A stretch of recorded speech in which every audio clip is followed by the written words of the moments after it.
Okay, بسم الله الرحمن الرحيم الحمد لله رب العالمين الصلاة والسلام على سيد الأنبياء والمرسلين اللهم علمنا ما ينفعنا وانفعنا ما تعلمنا وزدنا بفضلك علما وتعليما إنك على كل شيء قدير.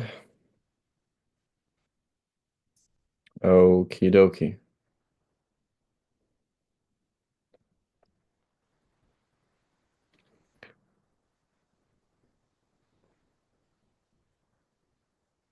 So we mentioned last week, just he doesn't mention it here so systematically, but we mentioned last week the debate, the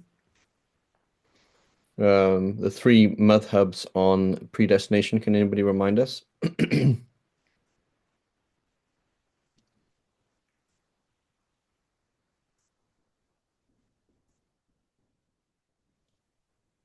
That there were those who said we have no free will, hmm and there were those who said that So what do we call those? What's that group called? I forgot the exact name. So those are called the Jabariya, right? So Hmm. Jabariya, they believe that we are forced. We are being forced. So our actions and the movement of a tree is the same thing. So you can get angry at a tree because you're a madman, blowing in the wind. And so for them, Allah subhanahu wa ta'ala Allah subhanahu wa ta'ala punishes us, but we're not actually doing anything. So there's no real meaning, there's no hikmah, but Allah subhanahu wa ta'ala is allowed to do that, basically. That's how they see it. Like we're not actually doing anything at all. It's just, we're just majboor, right? We're majboor. Right? And we're just forced to do things, and randomly we're forced to do this, randomly forced to do that. And it's all qada and qadar, which is true, but there's no free will. And the other madhab, what's the opposite side of the spectrum? Somebody else has Was it the go ahead. Sorry. Mu'tazila? Mu'tazila, good. And so Mu'tazila are a developed version of the Qadariyah, right? So the Qadariyah, so when you say Qadariyah and Mu'tazila, it's the same thing, right? It's like saying the Kufans and the Hanafis, right? The Kufans became the Hanafis, or they're the same thing. Um, but so Qadariyah because they don't believe in Qadar, right? Allah subhanahu wa ta'ala has not restricted your actions. You don't, you have free will. You have totally free will. It's your action. When Allah guides you, He's sending you a messenger. He's not actually making you choose the right choice. When He sends you astray, um, what does that mean? I guess what does that even mean? Like He doesn't send people astray, right? So their logic would be cruel if Allah sent you astray, right? It would be cruel if He sent you astray, and it wouldn't. I don't know exactly how they talk about it, but like if Allah made you do good deeds, I don't know exactly what the evidence about that is, but um, so obviously it's a problem, right? So Qadariyah is not it's not a stupid mistake to make. It's not like somebody who's just dumb. It's a general problem. Like, well, if Allah destined it, then why am I responsible? Right? That's a kind of a reasonable question to ask. For which reason you find like Qatada, even Da'ama Sadusi, right? He's a student of Sayyidina Anas. You find him throughout the six books, right? He is alleged to have believed in that, meaning Allah subhanahu wa ta'ala destines your good deeds but not your bad deeds. Right? So he believes in Qadar, but then it's like, okay, well then how could I be responsible? How would you send me to hell for something that I didn't choose to do? Right? So he said Allah doesn't destine your bad deeds. Right? And so this is obviously wrong, but you can see the problem now. Okay, and so what is the position of Ahl Sunnah wal Jama'ah? You have there's Qada and Qadar and there is Kasb. Right? Qada and Qadar, Allah has destined every single thing. You sinned ultimately because Allah chose that you'd sin. You did do good deeds ultimately because Allah chose that. So we are majboor in that sense, right? There is a side of the Jabari that's correct. But then there is something called Kasb, right? Kasb is acquisition, that you earn it. How do you earn it? Because you are not like a tree, nor are you like a doll or an action man that was thrown against another action man and then one got angry with him.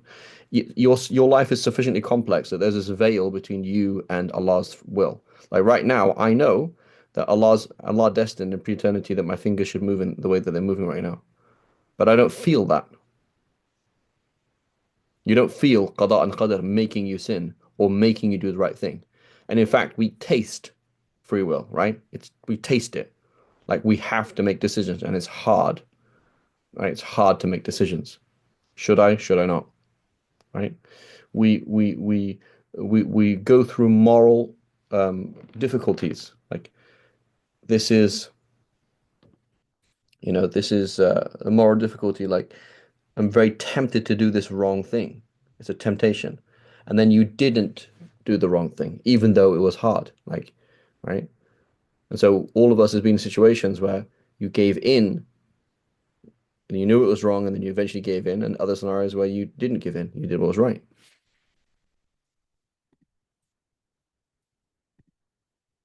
Does that make sense? And so we obviously have free will because we experience it, right?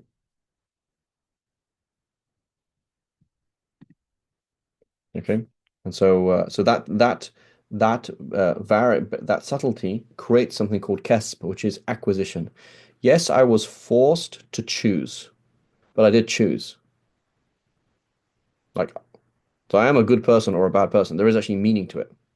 So for the Jabariya, there's no meaning in it. Like, there's actually, like, Allah just chose you to go to paradise, and it's kind of random. There's no actual logic in it, right? Whereas for the Ahl Sunnah, it's sufficiently complex, it's sufficiently layered that you are actually a good person or a bad person. So yes, Shaitan was destined to do what he did, but look at him. Like go into the wiring of his head and his soul. He is a bad person, right? Go into the wiring of somebody who is tempted to do the haram and then doesn't. They are actually a good person. There is something happening there. They're not tasting qada and qadr, they are tasting free will. So that's how Allah judges them. That's them, and then it has meaning to it. Does that make sense? Yes. Right. So there's a story goes with Imam Shafi that there was three questions put to him. I can't remember the third, but basically somebody was trying to be a smart aleck, and he said, number one, why is if jinn are made out of fire, what's the point in sending the hell shaitan to hell? And if everything is preordained, why are we punished for our sins? And there was a third question as well. I can't remember what it was. And Imam Shafi picked up a piece of clay or like hard earth and threw it at him. Right? I don't know if it's true story or not. Allahu A'lam. And the man was like, "What are you doing? Like, you just threw a piece of clay at me and it already hurt." You know. And apparently, I'm not sure, did he take him to court or not? But anyway, the point is, Imam Shafi then said, "Well, if you're made out of clay and this is made out of clay, why does it hurt you?" Right? So obviously, just because the same matter, the same substrate, doesn't make it mean that you can't get hurt by it. Right? Number one. And number two, why are you angry with me? You are angry with me because you experience life like I do, and you know that I'm not being forced to do what I do. Right? So, qada and qadr. So, qada and qadr is something that's logically necessary, and predestination is something that we all taste. Like I am tasting it right now. So, these are objective things. There is no actual inconsistency because we have kesp. You acquire the action. You are a certain way. You are not tasting your for the qada and qadar predestination. And so you are a good person or a bad person. We get upset with people because you see them. You see what they're doing. You see how they made a choice. They made a selfish choice. They made a this kind of choice, etc.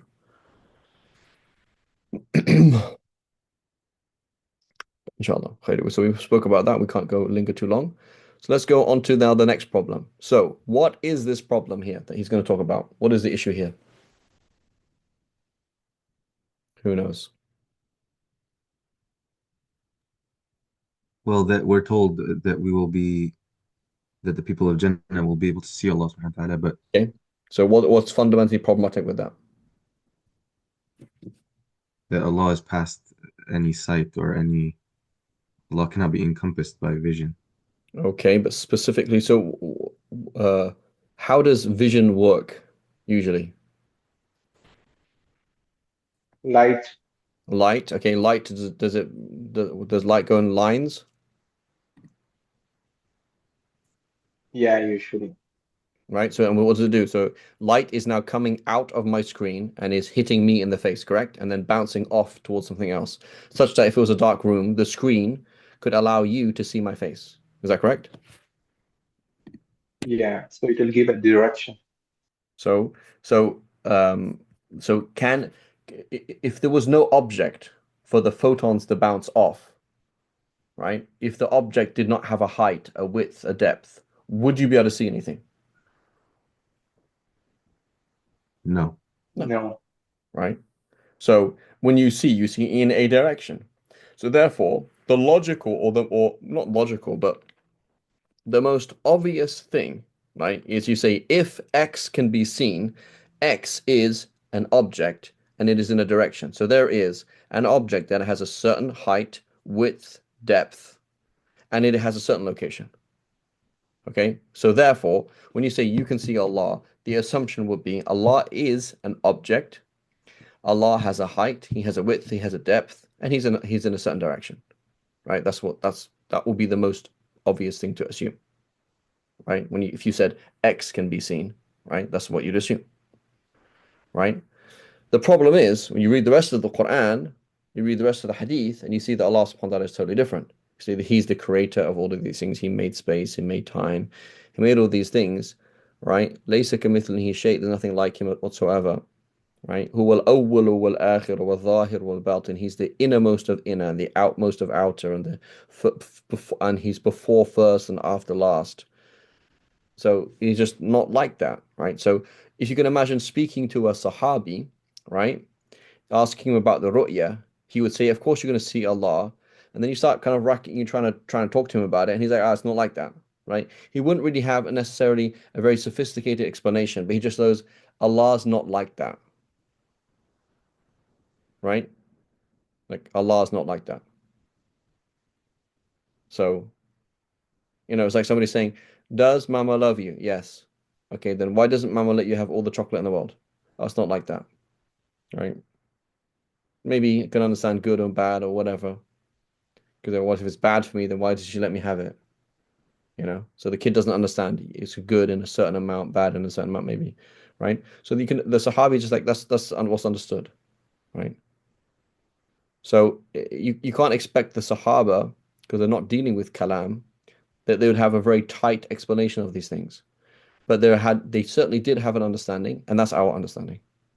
And you can see it in various things, right? So Allah subhanahu wa ta'ala has chosen every single thing, and you're still responsible. Why? Because we all do things. We are actually good and bad.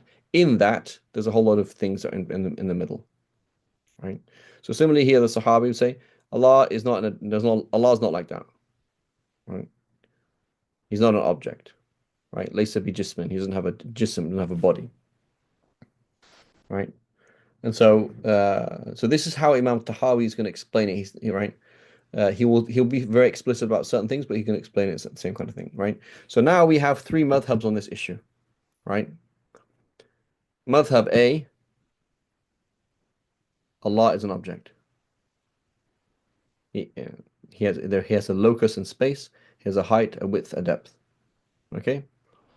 Madhab C, you're not going to see Allah because he's not an object, right? He's not an object, so you can't see Allah. He's not as in he's not he's not like that. He doesn't have a height, width, depth, and he's not a particular place in space. He's not in space. He created space. So therefore, when Allah subhanahu wa ta'ala said see, he meant something else, right? And then we have Ahl Sunnah Jama'ah is yes, you will physically see Allah subhanahu wa ta'ala with your physical eyes, and Allah subhanahu wa ta'ala will make a miracle happen. What is that miracle? You will see something that is not an object and not in any particular place. How will that work out? I don't know, but it can work out. So, key concept. So the position A is just stupid, right? It is not an intelligent answer, explanation of things. Okay. Position C is an intelligent, logical approach, right? Which is that the methodology is correct, which is Allah is saying something, the default of it is X, but that would imply Y, which is illogical. So therefore, it must mean something. It must mean Z, right? That's a sound approach to use, right? Totally sound approach to use, right?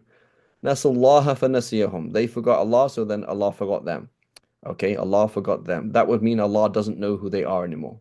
That would imply that Allah doesn't know something. That's impossible. Therefore, it must mean something else. So approach C is totally fine as a methodology, right? The high level methodology is totally fine, right?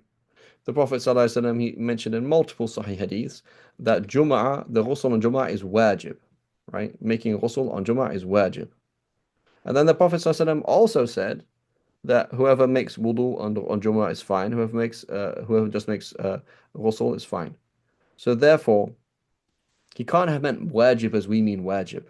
He must have meant really important, right? So this is a recurrent process that we do again and again and again, that we depart from the most obvious understanding of something to a less obvious understanding based on what we call qara'in, external evidence, right? So it's a totally fine process to do. Right? Totally fine process to do. The problem is the particulars of it, right? So we say Allah subhanahu wa ta'ala has told us that we're going to see him on Judgment Day. Premise A. Premise B. It is impossible, logically impossible, to see something that's not an object. Right? That's not the case. So we would say it is not logically impossible to see something that's not an object. Rather, it is mustahil adatan, right? It is normally impossible. Like it would take a miracle to see something that's not an object. Yeah, that's okay. We'll have a miracle happen in paradise. Not a problem. Right? So the Mu'tazili approach, you have to understand, is the Mu'tazila are not, they are a large group of sophisticated scholars, right? And the interplay with them has created Ash'ariism and Maturidism, right? So Orthodox Islamic Sunni creed is could not have existed as it is without the Mu'tazila. The Mu'tazila are not fools. They are very intelligent, smart people, and they are minna wa fina, right? They are part of us.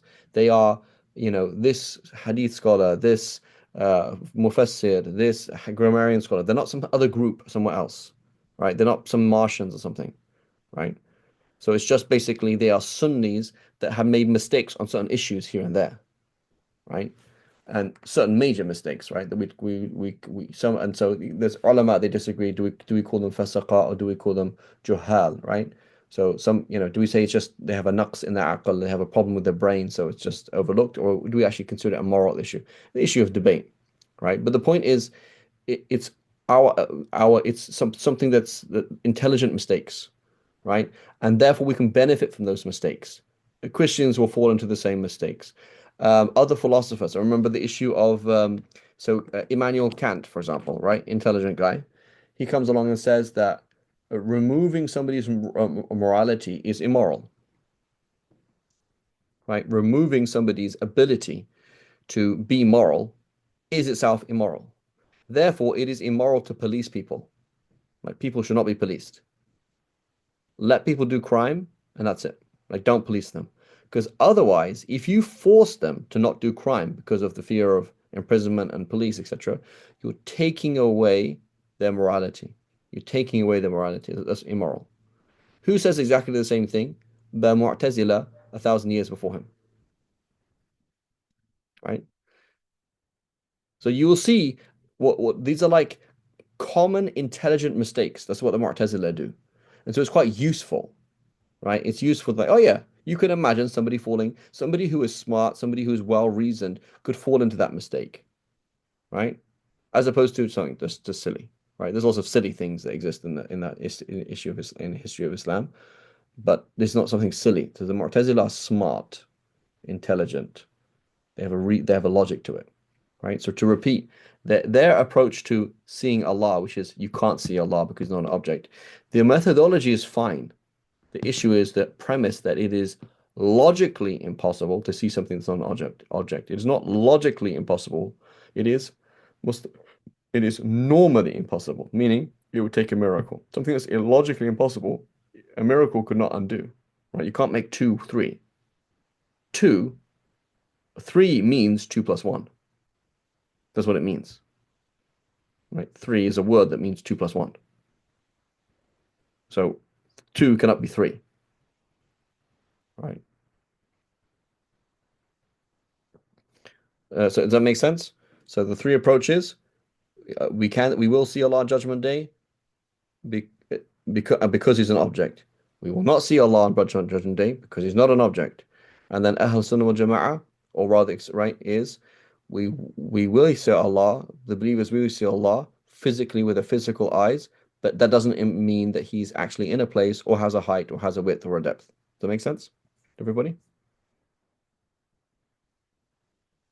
Yes. Okay. And then we mentioned the Mu'tazila, clever people, right? And their mistake, this mistake is a low-level mistake here, not a high-level mistake. Their methodology is correct, right? But it's a low-level mistake based on the fact that you couldn't see something that's not an object. So let's see how Imam al-Tahawi talks about this. He says the vision, the seeing, so he's kind of translated it as a ru'ya. So the people, the vision of the people of paradise is true, i.e., they will be able to see Allah. That's what it means. Without being encompassing and without modality, right? It doesn't mean that you've surrounded, like I can see Allah stops on this side, like here's the object, it stops here and it stops there, right? That's ihata. And modality, there was a certain medium through which the light reached me, right? It was through bouncing off this or that. It's not like that. Wala bila kayfiyya, right? So modality, a certain way that light happened, right? Things can happen with a mode, right? What is your mode of transport? Did you walk? Did you drive? Did you fly? No, it's teleported. That's not a mode of, there's no mode, right? There's no way to it. Just, right? Literally a way. There's like literally no road through that happened, right? So it happened with a way or without a way. And if it happened with a way, there's different ways that you could see something, but it can just happen without a way. It just happens. Allah makes it happen. As expressed in the Book of Allah. So the point is, it is mutawatir, right? So we wouldn't make up a big deal if it wasn't mutawatir. It's not a big deal. If it's not mutawatir, we wouldn't make a big deal here. The issue is it's mutawatir.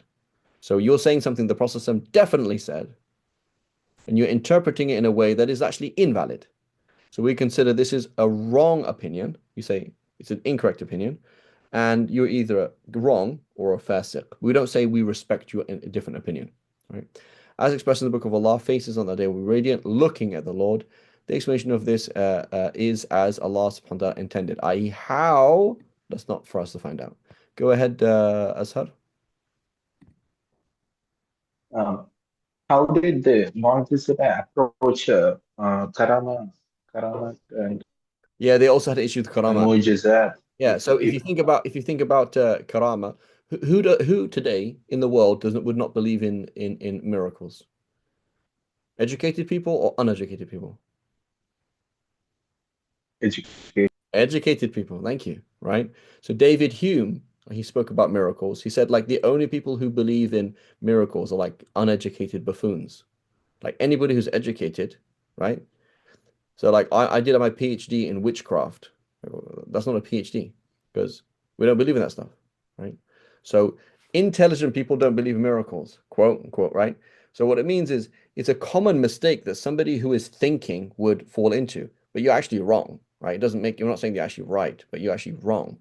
So the Mu'tazila said, yeah, miracles don't happen because that would mean that miracles don't happen to other than the Prophet, right? Because if that were the case, then anybody could do that. So we see a lot of people today interestingly, a lot of Salafis, right? They fall into the same thing because Salafism is a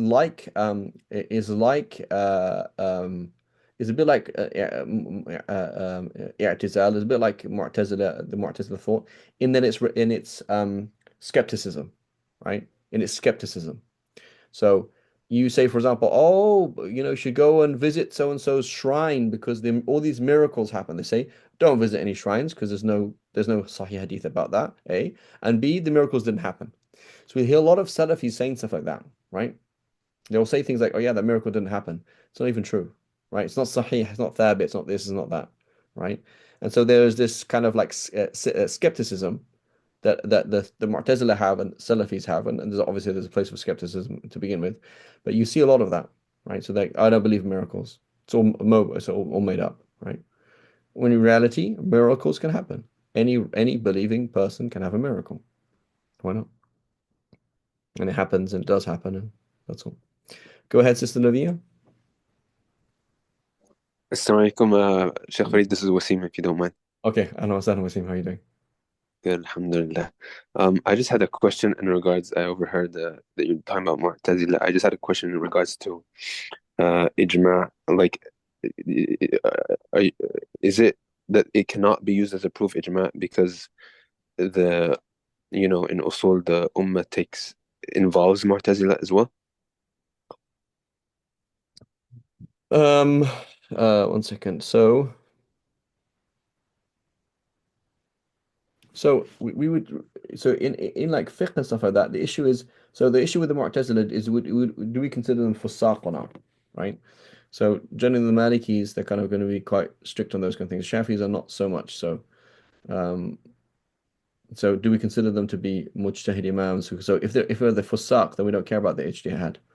Um, so when it comes to ijma', so do we say?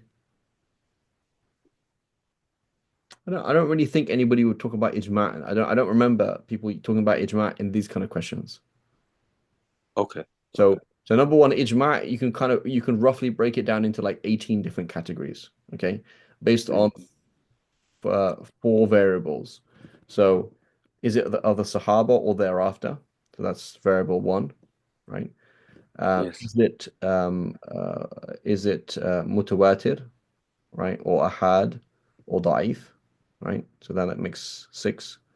And then is it qawli, fi'li, or sukuti, right? So Right.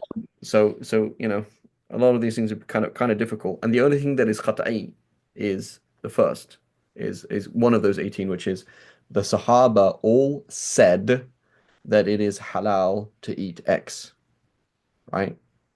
So that's qata'i. If it's not qata'i, then we're not really interested in it when it comes to Aqidah. So I don't really think people can come say ijma'. I think so. Okay, inshallah. So we would Jazakumullah. we would say, for example, da'f al-dalil, like here it's like we'd say, your dalil is super weak to say that you can't. Somebody can't say, yeah, I don't think, I say someone's trying to argue that it is a valid interpretation to think that Allah subhanahu wa ta'ala is because he's not an object cannot be seen. Like we would say that's da'if jiddan. It's so weak that is not valid anymore. If that makes sense. Yeah, so you would be arguing basically on on ijtihad, like Quran, Yeah, Sunnah, you're rather than ijtihad. yeah, So you're saying we're not a kafir because there's a shubha. yeah. We're going to say like this is like this is very very it's so weak that la i'tibar lahu. Like we're not interested in it and we don't really care. So but I don't think people will start talking about ijma', right? And a lot of these ijma' when you say the salaf said this, right? The salaf, right? They didn't have kalam. So Right. so now when you come along, you're trying to do a nisbah of a did Imam Malik say this or this? Like whatever he said, they don't speak in clear terms because they don't have a science, right? It's like saying, it's like the hadith I just mentioned. Is the ghusl on Jummah wajib or not? You say it's wajib. Why? Because the Prophet ﷺ said it's wajib. If the Prophet ﷺ doesn't use language, it doesn't mean it's not a mustalah, right? So we have istilah, they don't have istilah. So now you're taking you don't have a terminology. So the Salaf didn't have kalam terminology. They didn't have tight answers, tight definitions. So you're going to come along and say the Sahaba did ijma' on this, and it's a very particular issue. Like how? How was it ijma' on that? Like that's impossible because they didn't even talk in those kind of terms. You know what I'm saying? So so I'm trying to say like somebody saying this ijma' that you could see Allah or that you couldn't see Allah or that Allah is an object or isn't. I don't know if that's really Allahu A'lam. I don't know how easy that is to establish. Yeah, I agree with you. I think sometimes people kind of it's kind of academic and dishonest resort to some issues like just say, oh, it's Okay. ijma. Yeah. So that also happens a lot. I've seen that with Taraweeh. It's ijma'. There's 20 rakahs. It's like subhanallah. That's a problem. Man. That's just not accurate. Yeah, I can say this. The four madhahib agree, but to say this ijma', like it's just not. It's غير دقيق يعني. I think Ibn Fawrak in his what is it called? In the Aqidah book? His tajreed is what's called, no. Mujarrad maqalat al-ashari. He does, I think he does a lot of that where he's like, oh, the ijma' on this. Allahu a'lam. Mm. Anyhow, the point sorry, I just want okay, go ahead, Fayez, and then Azhar, I believe. Assalamu alaikum. Wa alaikum salam wa rahmatullahi wa barakatuh. Are the Mu'tazila, so if someone rejects the uh if someone says the Quran is created and says it's a khalq, it's created, uh, like the eternal word of Allah subhanahu wa ta'ala is created. Is this just like a bid'ah and aqidah, or does this like make them a kafir? Doesn't make them like so. It doesn't make them like kafir because they don't understand, right? So the way that they look at the Quran is like the earth, right? So it's actually kind of complex. Like, you know, Allah created the earth. So you say, when did Allah create the earth? So that's quite a complex question because Allah's attributes are not in time. So the whole issue between the attribute and how the attribute connects and the click like is quite complex. So the way they look at the Quran is just as he created the universe, he spoke, meaning speech is something that he did, not something that he is. So we say no, Allah something that he is, like is a sifa of his, and they say no, that's something that he did, like So it's just like he created the universe. So it's not that simple. It's kind of confusing. They're not trying to say that it's made up, right? When you say like makhluq is created, or these are fabricated lies, mukhtalaq, right? It's created, it's made up. That was obviously kufr, right? They're not trying to say that. They're trying to say that Allah subhanahu wa ta'ala said something, meaning he created something, right? He created a sound or created a word, but Allah's speech is not part of him, right? And so it's definitely not kufr when what they're saying, but it's just wrong. And then, does that make sense? Yeah, but the But yeah, so sounds the that sounds clearly, so we nobody, so I mean, yeah, some debate there, but the but the sounds, sounds we say is what is yeah, associated to the what Allah vibrations, revealed. the vibrations in the air or what is Yeah. on a piece of paper are clearly created, right? So there's no question about that. What we're talking about is the Quran itself. So that's why. So you ask the question: is it kufr to say what they're saying? The reason what they're saying is kind of complex to explain it. So they obviously it's not an easy topic to begin with. Therefore, we're not going to do takfir at all, right? But we're going to say there's something that's called kalamullahi and nafsi, Allah's own speech, which is something other than the words, something other than the images on a piece of paper, and that is an attribute of His. That's an attribute of His, and it's not something that He created. Does that make sense? So it's very different to, you know, God created Jesus and Jesus is part of God. I'm like, no, no, no, no, no, no. Right? God. So in reality, it's the same discussion, right? So a Mu'tazili talking to a Christian and trying to prove that doesn't make any sense. Throughout that whole discussion, that proves to the Mu'tazili that that the attributes of Allah are not part of Allah. Allah doesn't have attributes. And so things like speech, that's something that Allah just made. Like Allah made sounds, images, etc. Uh, but it's not part of Allah itself. But we say it's part of Allah. Allah also doesn't speak Arabic, right? So if a Salafi comes up to Exactly. me and says Allah did not say Allahu Ahad, for example, Yeah. So this is in like Arabic, right? In any language that we know, it's in time and space, right? There's a this sound comes before this sound, right? So even in code, right? If there was no order, there'd be no language, right? So let's say, for example, I'm not even say a sound. It's going to say zeros and ones. Okay, well, which side are you starting, right or left, or up or down, right? You have to start. And so, in order to be a code, it has to have a direction. Something has to come before something else, right? So therefore, there's order. There's no tartib in Allah's beginning eternal speech, right? Jazakallah khair. Okay, so Hey, can I? Bismillah, go ahead. Is it Asad? Uh, yeah, it's there. Uh, one thing, since we are talking about the vision, seeing Allah, and the lack of direction, I think there's a Sahih hadith, uh, Aisha radiallahu anha mentioning the direction of Allah. Uh, See, how do we, uh, what do I say? How do we take that hadith in this context? What is the hadith? There's a hadith of Aisha radiallahu anha showing the direction of Allah is upward or something like that. I don't That's know. the hadith al-Jariyah, right? Where the Prophet ﷺ asks a female slave, Ain Allah, and she says, and she points to the sky. Yeah, Yeah, I mean, so for me, again, it's like pretty simple. Like, I point to the sky all the time referring to Allah, right? Like, I'll ask a rhetorical question to my students, and I say, who will help you in this situation? And I point to the sky. Right? is it a metaphorical? I mean, I use it metaphorically, right? So, Okay. like, I use it metaphorically, so it doesn't, so I don't see, there's much to be said about that hadith. One of my teachers, right, Sheikh Salahuddin al-Idlibi, right, huge hadith scholar, mashallah. He kind of followed a somewhat of a Mu'tazili approach to that hadith. He said that hadith is like wrong. It's a mistake, the hadith jariyah, because of what it implies, right? Because it implies that Allah subhanahu wa ta'ala is in the space and time, etc. And so it's kind of his methodology is kind of off. There's major problems with it. But it's simple. We do ta'wil of it. It's not a problem, right?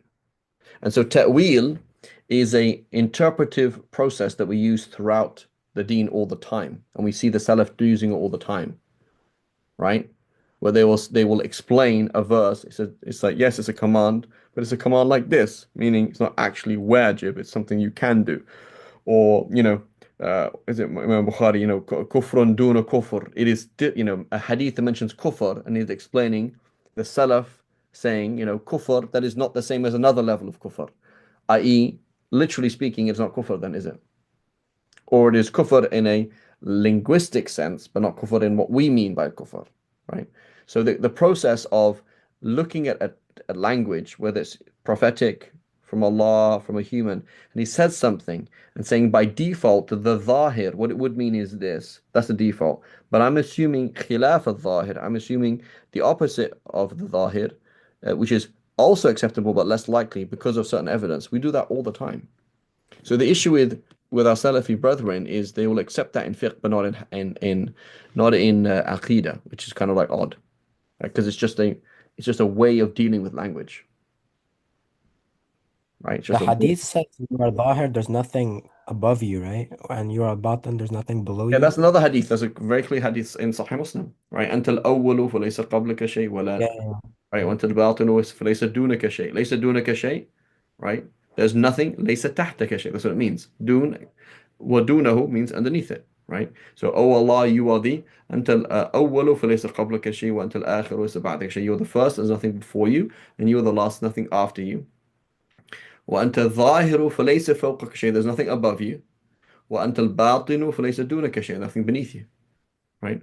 So it's quite clear for me when I read the Salaf, and even not even the Salaf, like the later kind of the early, the time of Imam al-Tahawi, when you see people talking about Allah is fawq al-arsh, like Allah is fawq. Even Ibn Taymiyyah will say Allah subhanahu wa ta'ala is not in a place and he is fawq. What they mean by fawq, and even for example, like Imam Muzani, etc., they use the word mubayin, like not connected. There is no spatial reality, there's no spatial relationship between Allah and this thing. Like he's above that, right? Like we use the word above to mean physically above, and we use above to be in a non-physical sense, right? Same thing. So it's just very simple. Like Allah subhanahu wa ta'ala created space and time, therefore he's not in space and time. Khalas, easy. He didn't jump into space and time, right? He didn't become like his khalq, right? Subhanahu wa ta'ala, right? So let's see how Imam Talking al-Tahawi. of anger, you don't mean a direction, right? Say it again. So when you're pointing your finger like I don't mean a to the direction. okay. I don't, when I'm pointing, I don't mean a direction. That's what I'm trying to say. Is like, given that I can do that, you can do it, he can do it, she can do it. Why can't the Prophet ﷺ ask somebody and she points to the sky, meaning he's way above all of that. Like, where is Allah? Who is your Lord? Is he this idol, that idol, or is he above and beyond? Right? You know what I'm saying? So, like, why is that even a problem to interpret what she's saying in the way that you'd interpret what I'm saying? You know what I'm saying? Like, that's it seems like a normal way to refer to Allah subhanahu wa ta'ala by putting your finger up in the sky. Because it's like, but I don't, just like I don't mean that she's in the sky, that Allah's in the sky. Doesn't, maybe she didn't mean that either. Now, is it possible that she thought Allah was in the sky? It's possible. Why not? And is it possible that, you know, but that's very, very unlikely, you know.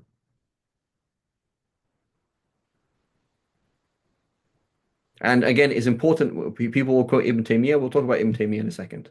Very important to read.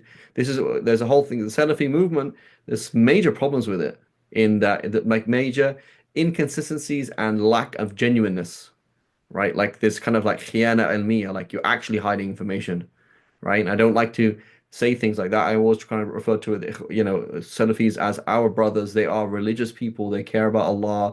They have ghayrah for the deen. They want these things. But there's actually serious problems, right? Like you're actually like hiding information, things like, and cherry picking, right? So cherry picking, like they're not. So Ibn Taymiyyah is a key source for them, but they don't pick all of Ibn Taymiyyah.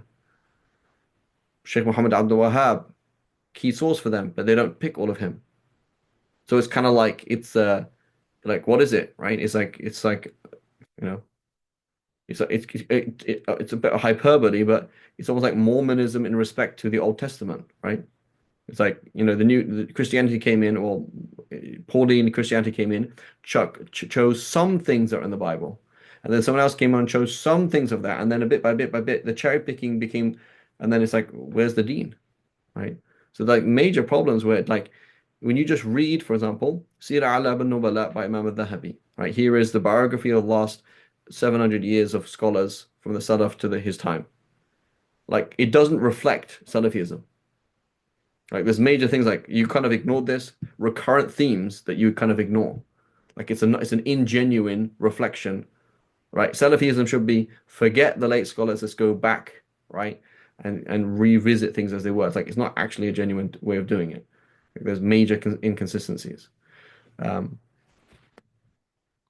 so we'll talk about Ibn Taymiyyah in a second. Anyway, so let's just read what Imam Tahawi says. So he says, what does it mean then? Okay, so you say, how is it that I can see Allah subhanahu wa ta'ala, even though he's not an object? I don't know. It doesn't matter. That's the answer. Everything that's come to us in authentic hadith and Prophet ﷺ, is as he said, and it means what he intended. Right? So now there's two things. Imam al-Ghazali tells us in his Qanun Ta'wil, he says there's two types of scenario. Scenario A, where you don't know exactly what Allah is telling you, but you're obliged to do something, so you have to work it out. Right? And then scenario number two, you're not obliged to do anything. So I'm not asking you to give a fatwa on Bitcoin. So therefore, don't have to have an opinion. I'm not asking you to give your opinion on, or not asking you to vote on so A or B. So therefore, you don't have to give your opinion. Or I am asking you to give a fatwa on Bitcoin, and you don't really know, but you now have to try your best. So now you're excused in giving an opinion that is not really based on knowledge. It's based on dhann, based on what is most likely. Right? I'm asking you to vote for you. You don't have a choice to not vote. You're either going to vote for this person or that person. Right? So now you're stuck between a rock and a hard place. And so you're now forced to do something. And so now you're excused. With regards to making a mistake as long as you tried your best. Right? So Imam Ghazali says, when it comes to issues of kalam, like how exactly is it that we will see something that it doesn't have a direction, or things like that, right? Imam Ghazali says exactly the same thing Imam Tahawi says, right?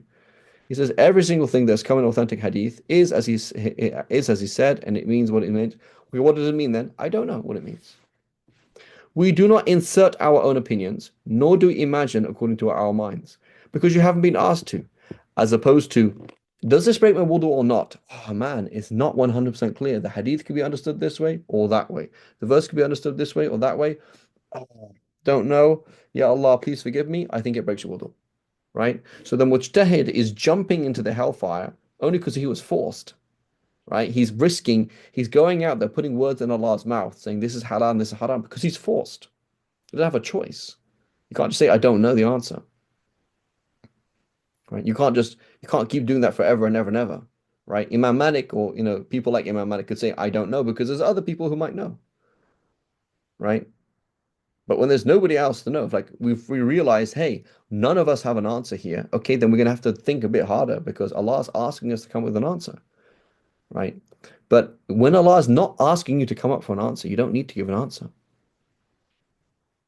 So we don't insert our unsolicited opinions about all these things because we don't need to. There's no need to explain it. What does Allah mean by His hand? I don't know. Just leave it like that. I don't know it's obviously not an object. It's obviously not a part of a body. What is Allah? I don't know. Allah didn't ask you to tell me what it meant.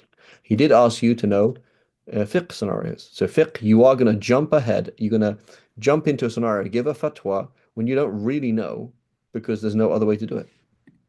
Right? نحن متعبدون بآراء رجال, as Dr. Salah Abdul Hajj says. We have been made responsible to worship Allah through the mere opinions of mere mortal men. Right? There's no other way to do things. But that's to do with practical things. As opposed to an aqidah, you're not obliged to have an opinion. When exactly did Allah create the universe? I don't know. What's your opinion? I don't know. And I'm not obliged to know. Right? So I don't need to come up with a guesstimation because Allah subhanahu wa ta'ala hasn't asked me to do anything.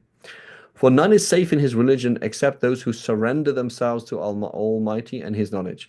Relinquish the knowledge of what is ambiguous to the one who knows it, i.e., when he's not asked to use it. There's a certain time when you cannot relinquish the knowledge of the what is ambiguous. You have to jump in and try and work it out. The foundation of Islam is not firm unless it's upon outward submission and surrender. So meaning it's okay to just not understand things. No, you need to understand things that you need to understand, and you don't need to understand things you don't need to understand. Right? Yeah, but I want to know why specifically Allah made pork haram. Well, do you know the big picture? So yeah, like the big picture is Allah subhanahu wa ta'ala has told you to worship Him for your benefit. It's mutawatir that the Prophet ﷺ forbade pork. He is the Prophet of Allah, so you know as a fact that pork is forbidden for you. And that's all. Yeah, but I want to know why. Like I can't have a religion I don't understand. You're not obliged to understand why pork is haram. Right? That's not so taslim in that is fine. Taslim in how do I trust the form of that anyway? What is mutawatir anyway? Well, how do I trust hadith? That's not good. Right? Having like, oh, I just trust. Right? So there are certain things that you're supposed to question. Does Allah exist or not? Is Prophet Muhammad a prophet? How do I know what he told me to do? These are questions that should be asked. You don't say, oh, just have taslim. But once that's now done, you now know that the Prophet ﷺ has forbidden pork for you. Alhamdulillah, Rabbil Alameen, that's how it is. Then you have taslim, right? And then you realize Allah said something. I'm not really sure what it means, and I'm not obliged to find out. So therefore, just leave it as it is. I don't need to try and get the answer. For whoever wishes to know what is forbidden and is not satisfied with surrendering, his understanding will be veiled from pure monotheism, gnosis, and sound faith. I.e., he has a spiritual problem. That's what he's trying to say. I notice he uses the words safil ma'rifah, right? That's a term that is pure Sufi, by the way, right? So the whole, again, Salafi thing about Sufism is like, the example of cherry picking, Ibn Taymiyyah is a total Sufi. Ibn Qayyim is a total Sufi. Ibn Qayyim's books on Tasawwuf are based on Imam Ghazali's books on Tasawwuf. So nobody has any problems with Tasawwuf itself. It's the issue with certain Sufi practices of certain people. So it is a specific judgment, not a general thing, right? So we have this kind of thing today where it's like, oh, Tasawwuf, like nobody's ever had any issues with it.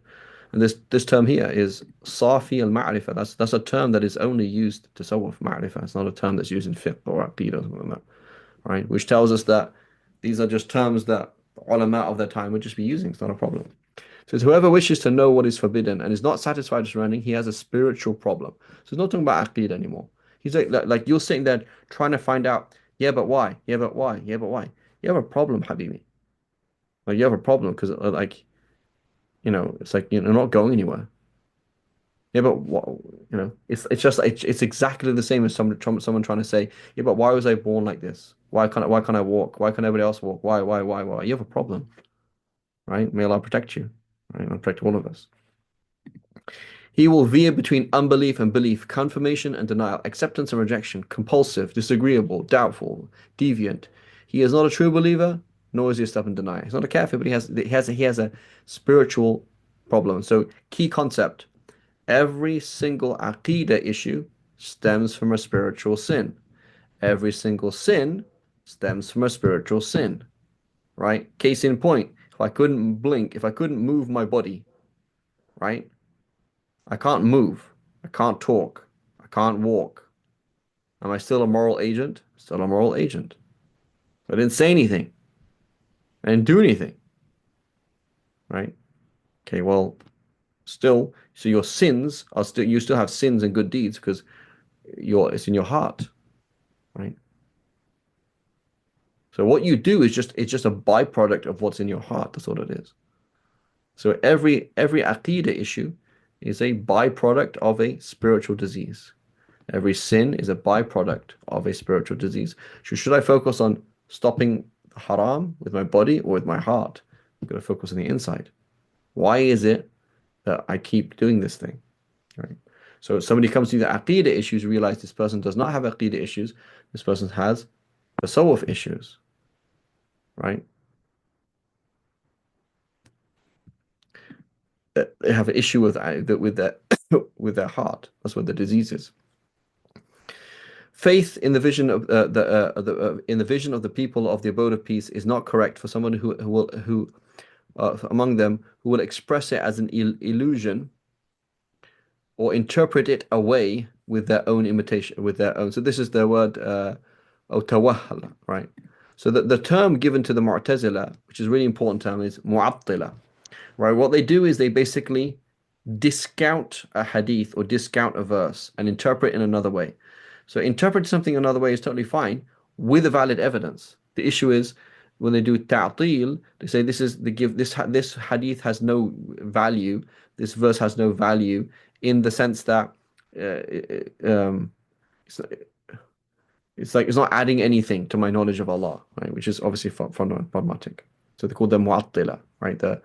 And so for a Salafi, they refer to the Salafi looks at an Ash'ari and a Maturidi as just a kind of like a different version of a Mu'tazili, right? So a Salafi sees himself as the heir of Sunni Islam, and which is the way of Imam Ahmad and Imam Shafi, Imam Malik, and everybody. And also they might even add Imam Hassan al-Shadhili, and then they say basically late mutakallimin, meaning like Imam al-Juwayni and after the 5th century on. These people are basically Mu'tazila, right? So they refer to these people as Mu'attila, and they're all the same, right? So they see the world as basically the world was taken over by neo-Mu'tazila for the last like 1,000 years, basically. That's how they see things. So they see themselves as a minority, just like the Shia, right? Just like the Shia.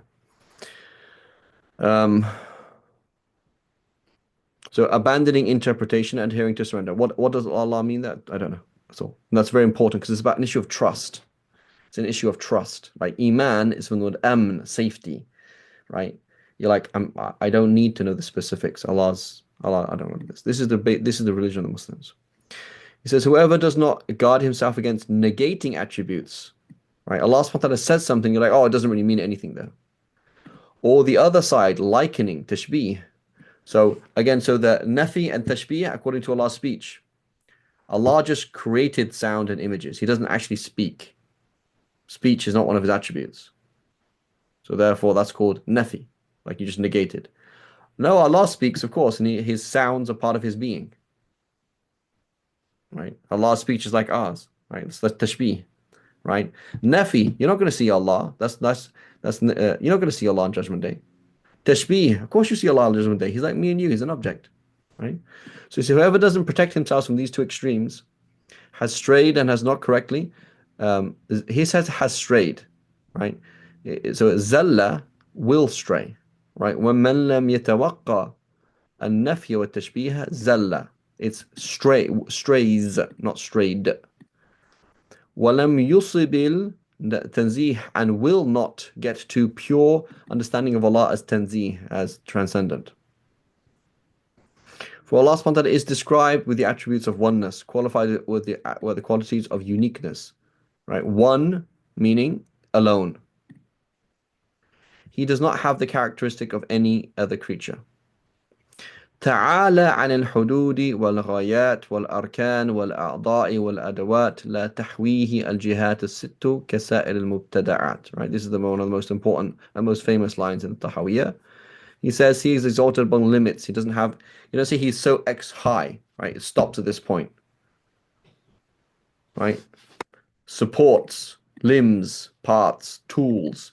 He's not contained by the six directions. He's not up, nor is he below, nor is he right, nor is he left, right? And so again, the issue of this issue here of tashbih, we will see quotes for Ibn Taymiyyah and quotes from certain Hanbalis. And yes, certain Hanbalis did fall into the tashbih, but many Hanbalis did not fall into tashbih, but they were understood to fall into tashbih because of ignorance of their madhab. So if we read Ibn Taymiyyah and we read the Hanbalis, what they say is that we should use the language that Allah uses. This is their point.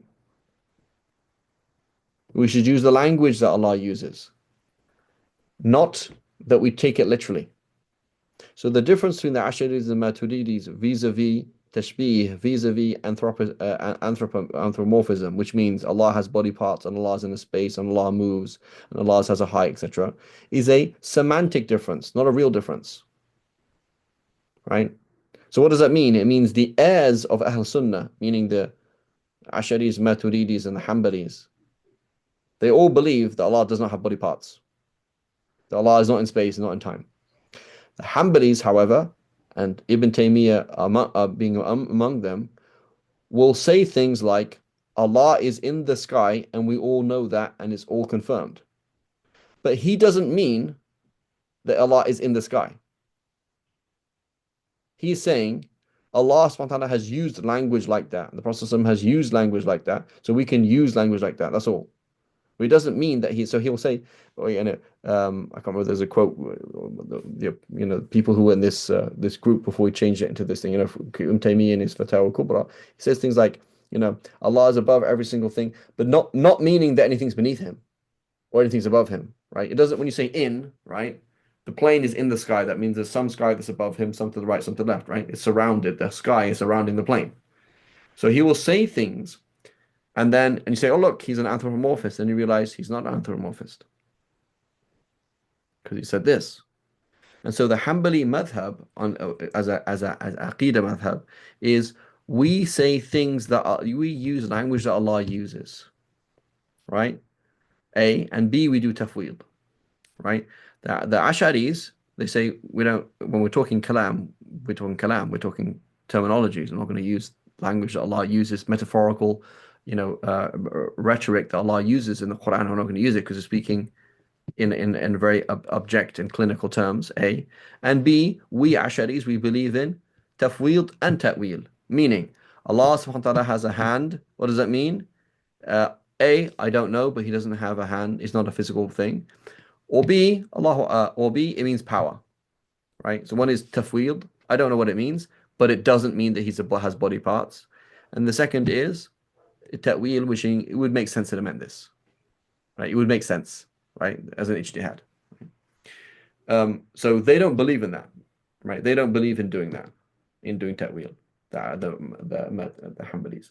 Secondly, they have a kind of, I would call it, and I'm not trying to be disrespectful, but it's kind of like undeveloped and in not mature, I don't want to say immature, but not mature terminology that they use Quranic terminology, right? They say like Allah subhanahu wa ta'ala, he says, to man fis sama, do you feel safe of he who is in heaven, he who is in the sky? So they say, well, if Allah subhanahu wa ta'ala described himself as being in the sky, why can't I say that? But they don't mean that Allah is in the sky as in a physical object. That's the problem. So the problem is now you can quote them because they're not accurate, you can hijack them super easily. Or because their style is like that, you can hijack them very easily. Whereas in Ashari and Maturidi, they're very daqiq, their terms are because it's a matured science. You can't hijack them. It's not possible. Does that make sense?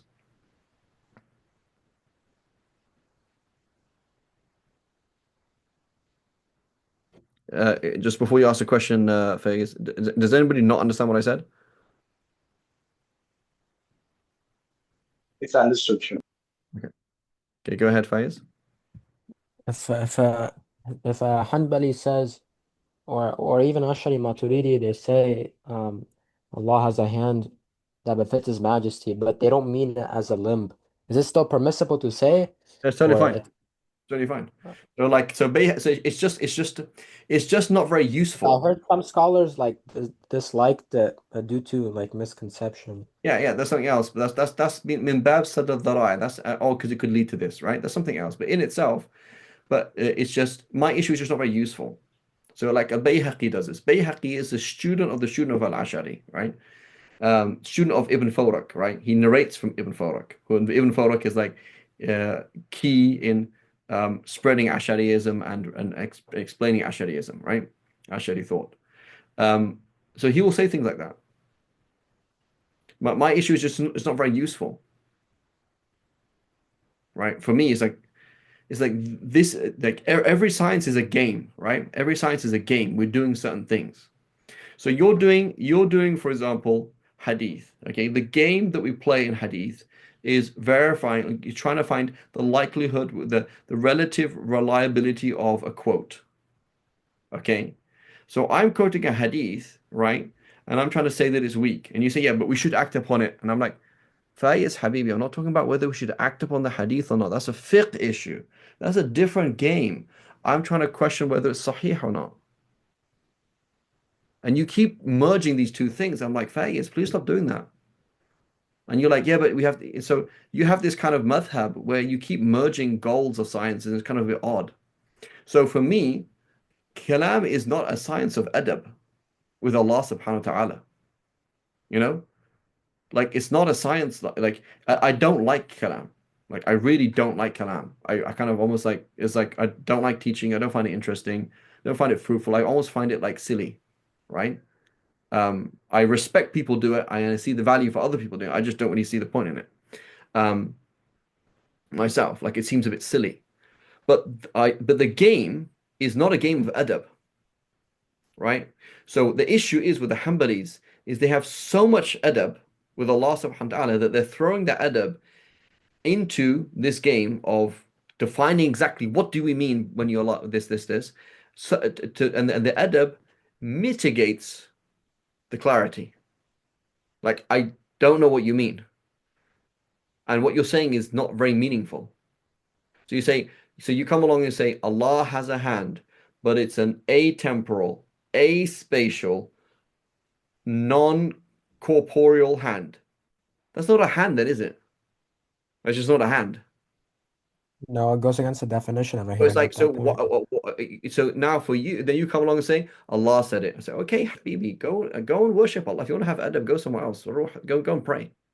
You know what I'm saying? Like, is your like for some people that they wouldn't like, they find hadith criticism is not imani. It doesn't increase your iman, right? It's not a thing that it boosts your iman. Fiqh is not something that boosts your iman. Kalam is not something that boosts your iman. So put your iman boosting somewhere else. That's a different topic. Your adab with Allah, that's a different thing, right? It's not relevant to what we're talking about. This is a particular thing which is in itself dry because we're just trying to define these things, right? Like one of my teachers, he said, he was doing Jawhar Tawheed, and he said he started the class and he just found it so dry. He's found his throat was constricting, right? And you can imagine that many of the Salaf wouldn't agree with it. But it's just like odd. Like the way you talk about Allah, how you talk about Allah, it's just very strange and cold, right? It's just very foreign to the Quran. So the Hanbalis are trying to bridge this gap a bit, but it's just, in my opinion, not welcome. Not welcome. Just don't do the science then. Like go and do it, you know. So you have to have so much adab that Allah, you like you got to say, you know, it's a science of being very, very clear, painfully clear. It's not a science of, you know, da'wah and adab and things like that, you know. So it's kind of, it just for me doesn't make sense. I remember reading like Bayhaqi in his I can't remember his book now, and I was like, it just doesn't make sense to me. Like, why you? He's the same thing, you know. So he is a, you know, early Ash'aris. It's basically the same as the Hanbalis, same kind of thing. Um, he just does the same thing, and just kind of like look at it, it's like it's not very useful. I don't see the point in what you're doing, because this thing called kalam was created, and it's like somebody who's doing grammar and they keep going on to poetry, right? So if you read something like Jahith, who's really early, right? Dies in 250. Like you don't really find like it's like grammar, rhetoric, history. It's all one thing. It's a very nice experience. Like it's not cut off, but grammar as a science is going to be, of course, is going to be boring. It's not about jokes. It's not about this. It's just about structures, right? And then you have to have terms so that you can understand structures. So it's not supposed to be interesting, nor is it supposed to be connected to literature and history and, you know. So when you read somebody very early on, it has this beautiful vagueness about it. That's really nice, right? But somebody comes along and says, let's bring that back. Like it's just not welcome because it's not actually very useful in terms of the science itself. So that's my Allahu Alam, my, you know, 50 cents on those issues. So the point is, Bayhaqi, for example, same, he's an Ash'ari. The Hanbalis, they're the same as everybody else, right? They're the same. Hanbalis and the Maturidis and Atari, when it comes to this issue, the same thing, right? Nobody who has received this thing honestly believes that Allah subhanahu wa ta'ala has an object, or that he may have be an object, or that has a body part, or that he may have a body part, right? So the problem with Salafism, in Salafi Aqidah, they will do what's called tafweed mutlaq. Tafweed mutlaq is, the Salaf said, amirruhu kama ja', right? They might quote Imam al-Tahawi, like, leave it as it is. Allah knows best, and it is possible that Allah has a body and is in space and has body parts. That's the problem. That's the problem. They do tafweed mutlaq. Tafweed mutlaq is, I don't know what it means, but it could really mean anything, and I'll leave it to Allah. Whereas we say, it could, I don't know what it means. Allah subhanahu wa ta'ala descends in the last third of the night. What does that mean? Allahu alam. I don't know what that means. But it doesn't mean that Allah is in space and time. That's what it means. So we add that. That's called tafweed muqayyad, right? We've put a criterion there, right? And the analogy that I like to give is about su'al dhan, good opinion, right? So you see me walking out of a shop with a 6-pack of beer, right? So Fayyaz sees me coming out of Winco with beer. So what is the obligation on Fayyaz? Okay, he says, here's the person who is outwardly, he looks religious, right? Fareed outwardly looks religious. He doesn't look like somebody who would drink beer. So his obligation is to say, I don't know why Fareed Dingle is leaving the shop with beer, but I don't believe he's going to drink it. And I believe he has a halal reason for having it on him. That's his obligation. So that's tafweed muqayyad, meaning I don't know what it really means, but it doesn't mean he's going to go and drink it. Tafweed mutlaq is like this. I don't know what that sheikh is doing. Full stop. That's not acceptable. It's not acceptable. So Allah subhanahu wa ta'ala has mentioned Yadullahi fawqa aydihim. His hand is above his hand. Allah knows best what he means. Right? Wajhullah, Allah knows best what he means by his face. Allah knows best. And it's possible that Allah subhanahu wa ta'ala has a body and body parts. That's a problem. Right? So with us, so now you find a Salafi says, I'm Salafi in Aqidah. Okay, do you believe that it is possible that Allah has body parts? And he's like, no. Okay, well, then what's the difference between my Aqidah and your Aqidah then? Just language, that's all. So you will find Salafis. It's kind of stupid that it's kind of a whole thing. They might even be talking about Ashari Maturidi the whole time, but it's actually exactly the same. Sometimes it's kind of silly. So does that make sense? So and when it comes to this issue, is Allahu A'lam, this hadith implies that Allah is in direction, or implies Allah has body parts, or He's in space and time. Well, this verse gives that a sense, right? وَجَاءَ رَبُّكَ right? وَجَاءَ رَبُّكَ, and your Lord will come. Okay, then therefore he's in place A. Therefore, if he's in a place, then he must have limits, and he's gone now to place B, right? So he has limits. He has a certain size, and it's come from A to B. So we say no, Allah. So we don't. What does that mean? I don't know, right? That's tafwid. But it does. He doesn't, and it's muqayyad, meaning he does not have body parts, and he's not in space and time. Tafwid mutlaq is Allahu a'lam what it means. And then you say, hey, so you mean, is it possible that he means that he has a body parts and he moves? So yeah, but Allah knows best. Right? Does that make sense?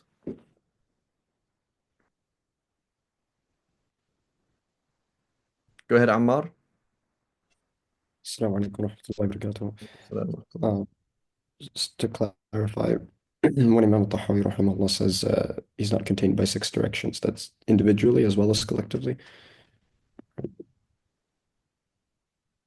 Like none of the six directions, as well as he's not contained by all of the six Yeah, directions. so the issue of ulu again, so like you're going to find, for example, Imam al-Dhahabi, I can't remember so he had an issue of like even being above, right? And so I never really understood this till I started kind of looking more into Hanbali, Aqid, etc. I always thought they were like actual people who believed in Allah subhanahu wa ta'ala being above. Like it's so Imam Dhabi has a book on it. I don't know what his final stance was on it. I can't remember now. And Imam Alusi, right, late Mufassir, he has, saying that Allah subhanahu wa ta'ala is above. One of my teachers as well, he said the same kind of thing. That, Allah is not in the six directions, but he is above. So again, what does that mean? Above. Right? And so I think the fairest thing is that in the sense that the Ash'ari, in the sense that it's an issue of adab with Allah subhanahu wa ta'ala, that Allah is above. But otherwise, if he's above something, he's below something else.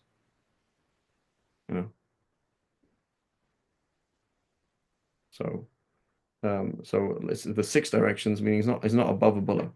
Imam al-Ghazali says, above and below only makes sense because we are who we are. Like we exist as, like right and left. We exist to somewhat extent like what's a 3D rectangle? Is there a word for it? Like we our body's like 3D rectangles, right? Like we stand, there's a right and a left, and there's a forward and back, and up and down. But if we were a ball, like it would just be in and out.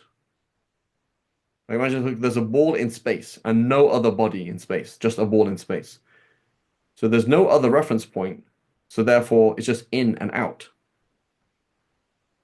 Like there's no such thing as up and down. So the point is up and down, these are relative. These are things that are accidents, like calculations or terms that only exist through the relation of other bodies, right? So Allah, you say Allah subhanahu wa ta'ala is up, or in respect to what, right? Or obviously, in a physical sense, like Allah subhanahu wa ta'ala is above us. That means he's below people in, I don't know where they are, right? I mean, I always might think of myself as in England, but in England, the opposite side of the world is Australia. So I'm in England. If Allah's above me, then he's beneath the people in Australia. And if he's above the people in Australia, then he's beneath me, right? So then they'll come along and say, no, you're doing exactly what Imam Tahawi said don't do, which is thinking with your mind. So, okay. But what, okay, like Allah's above. In what sense?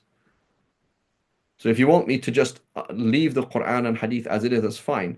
But don't come and say Allah is above in a way that Allah, it's like, that doesn't actually mean anything.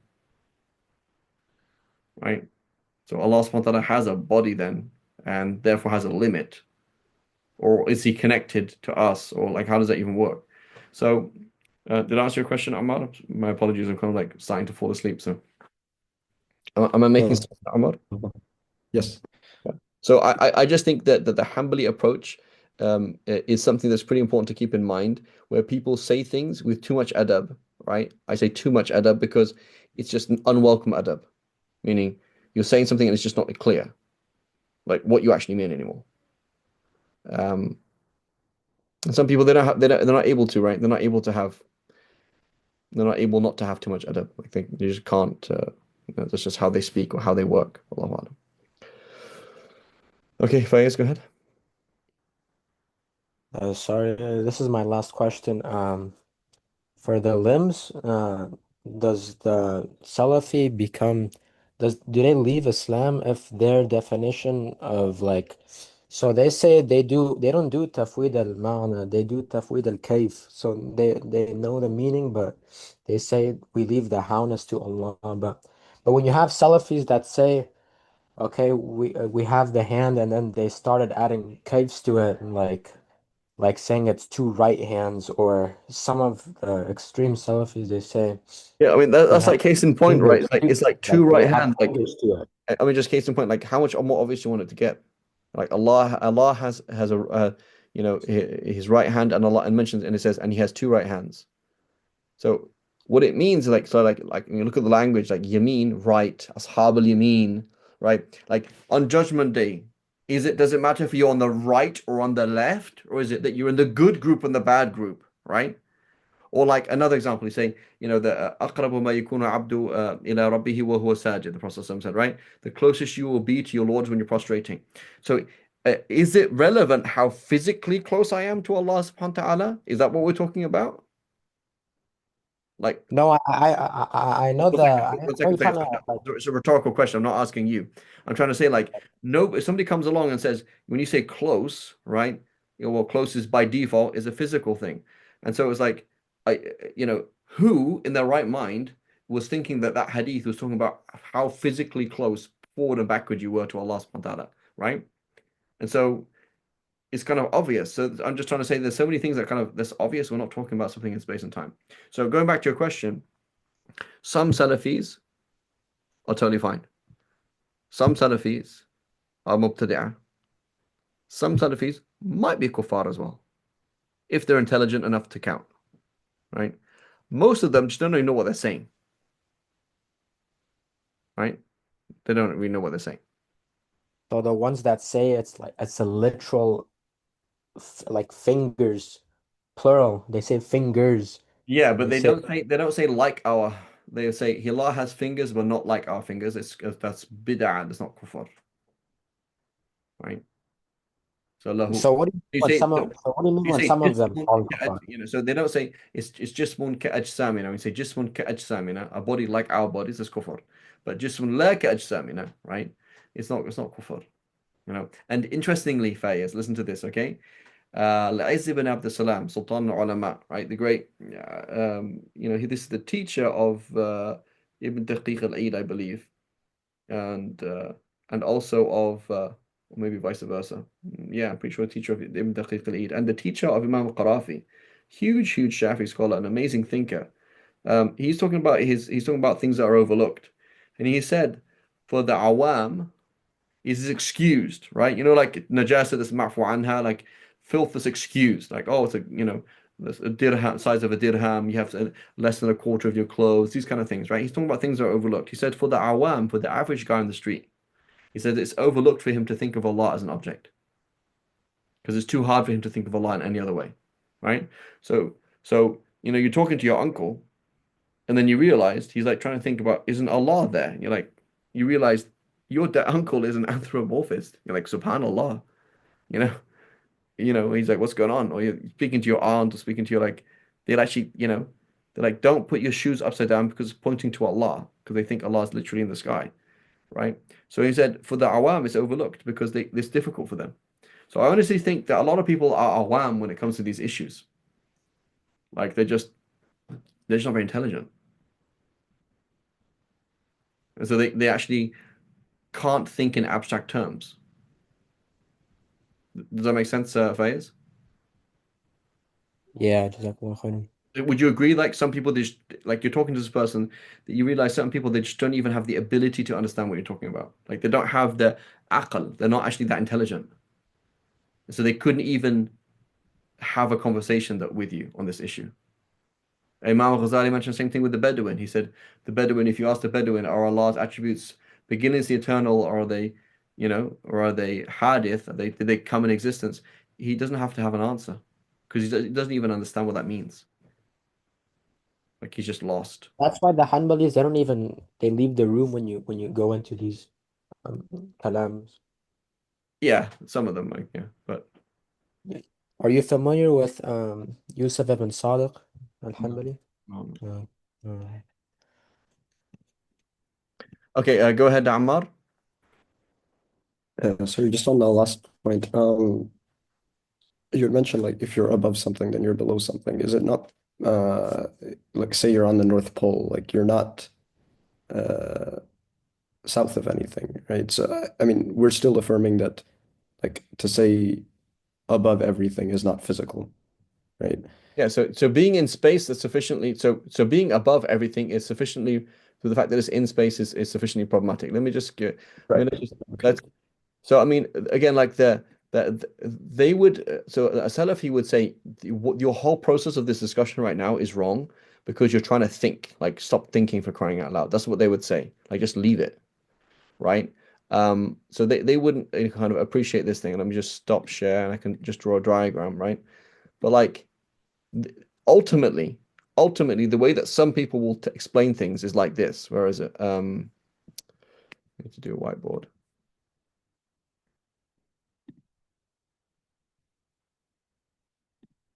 You know, ultimately, the way that some people explain things is this is Earth, right? And then here's Allah.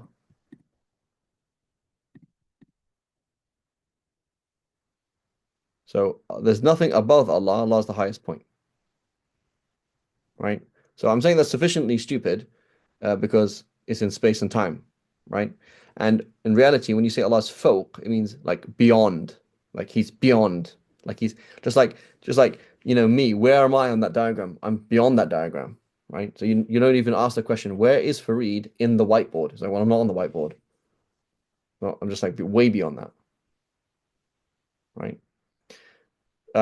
But what is fundamentally wrong with this? Besides that, besides thinking of Allah subhanahu wa ta'ala as a spatial object, right? There has a limit, right? Because if he's here, that means he's not there. Therefore, he stopped, right? There was a limit to Allah's body. Like Allah essentially had a body and it stopped. So when you say he's above, you can't be above something if you're not a body, right? So there's a number of Yeah. things in it, right? Now, what else is fundamentally problematic? What's this?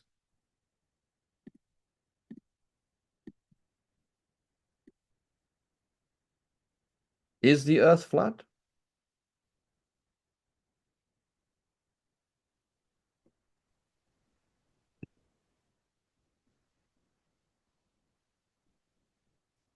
Is everyone following me? So if someone says they think of Allah as like, okay, yeah, there's above this and above that, and there's above that is Allah. Like the whole way of thinking is assuming that you're a flat earther. Does anyone understand what that question is? Like you're assuming that I think of the earth as a flat object.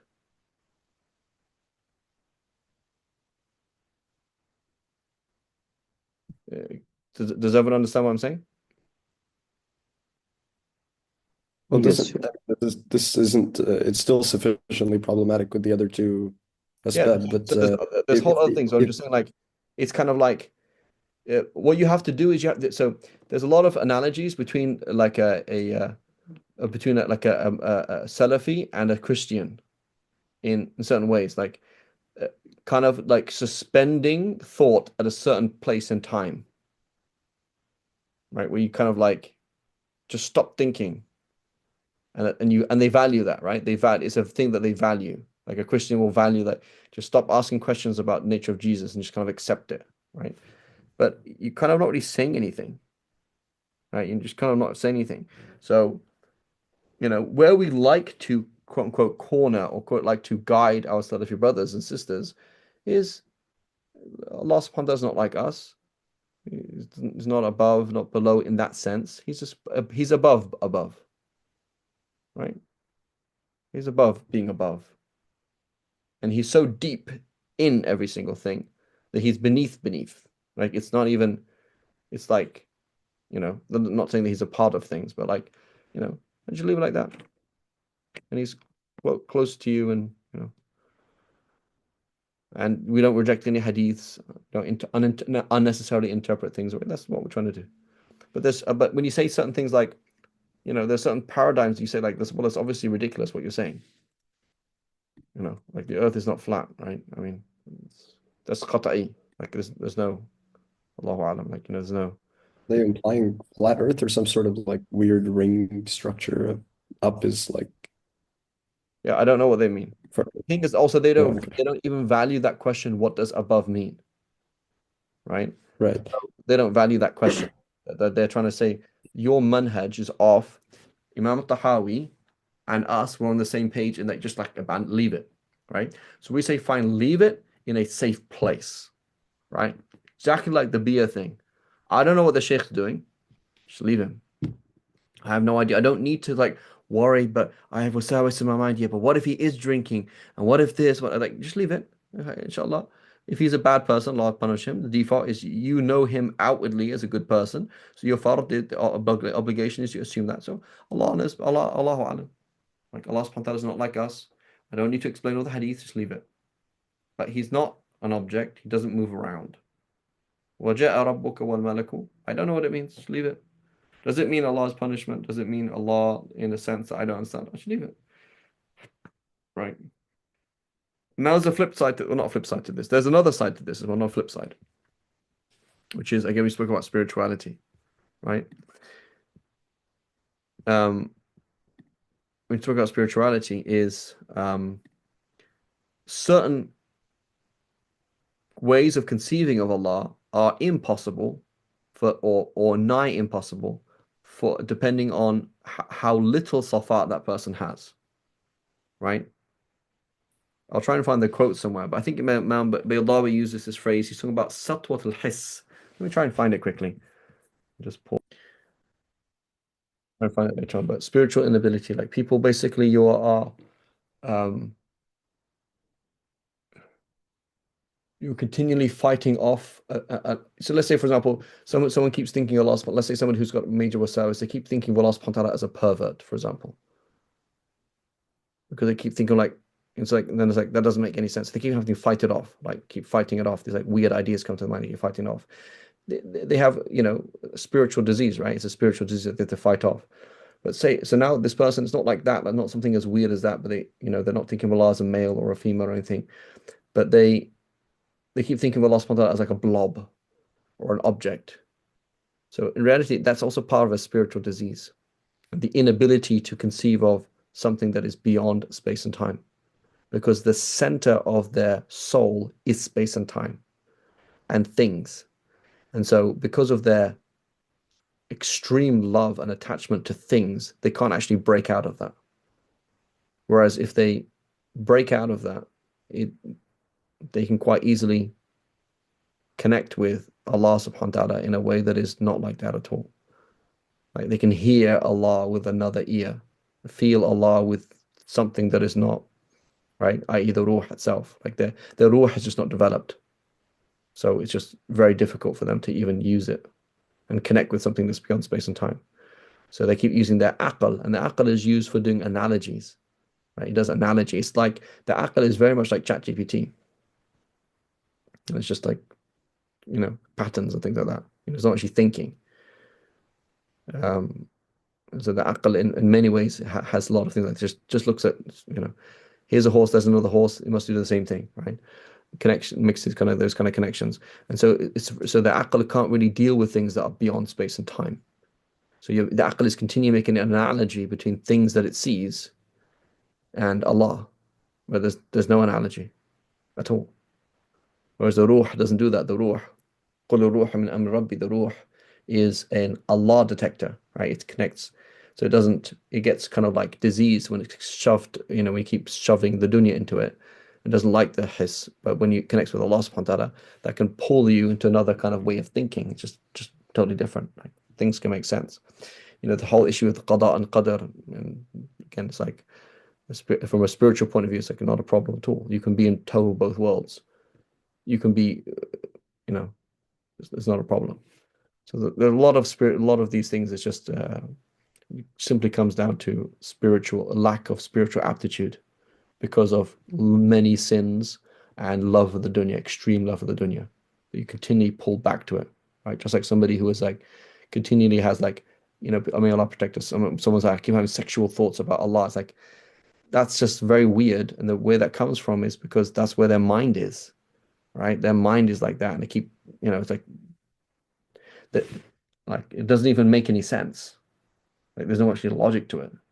But they keep bringing Allah subhanahu wa ta'ala, bringing back to some kind of masculine thing and then putting it in that category is just very strange, right? So we have to kind of understand that a lot of these things are just, as a function for an individual, kalam is the salt, spirituality is the dough itself, right?